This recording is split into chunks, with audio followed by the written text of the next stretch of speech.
right, that was Muse with Uprising here on 88.1 KCNT.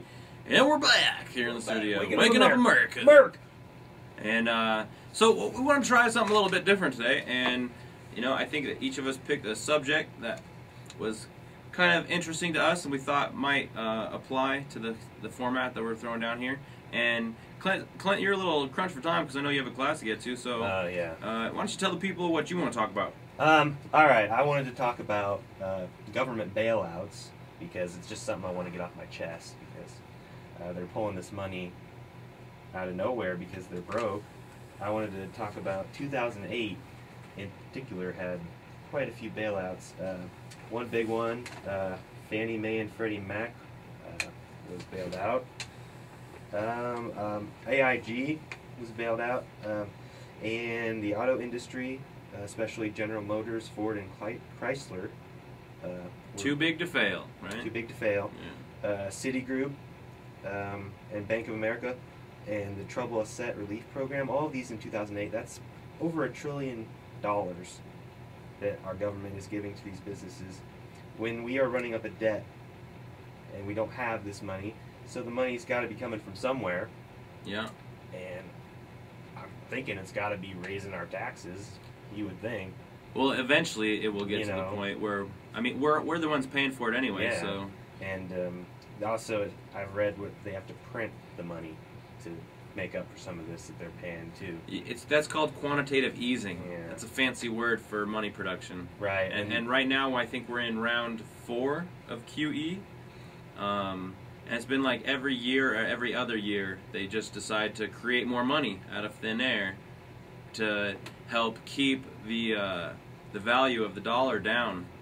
I mean, I'm really concerned about it because help avoid inflation. Yeah, but you know.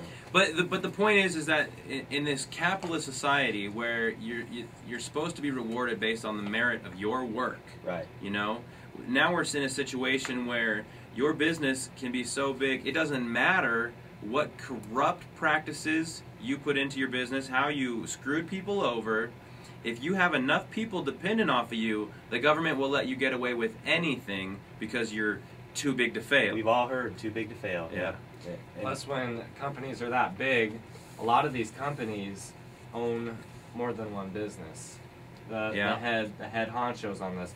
So there's so many tax loopholes that they can slip through. Like they transfer money from one business to another to write off a whole bunch of tax so they don't have to pay it. Yeah. There's one I was surprised wasn't on here, Goldman Sachs. Nick, you brought that up earlier. Yeah. I didn't see it on this list, but I know they received money too.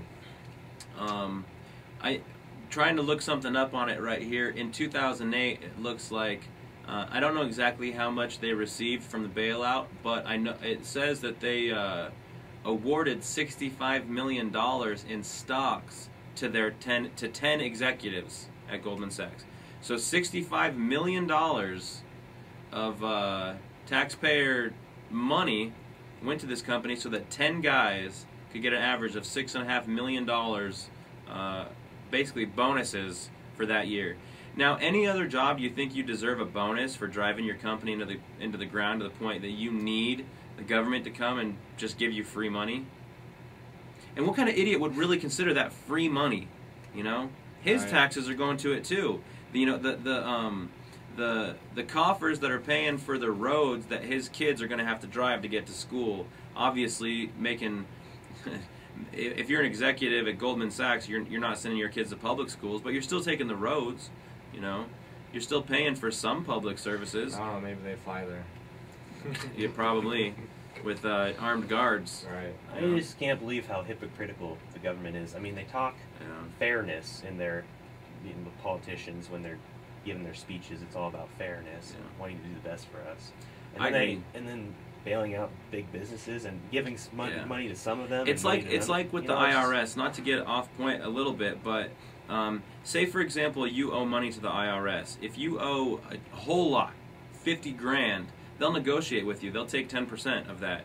But if you're poor and you owe 500 and 500 to you is the same as 50 grand to that guy that owed 50 grand, they won't negotiate. Oh, no way. They want to bleed you dry because you're just a small guy and they can. But if you're a big business, they'll negotiate because they're not really worried so much about bleeding you dry because they can bleed you over the long term, you know. Yeah.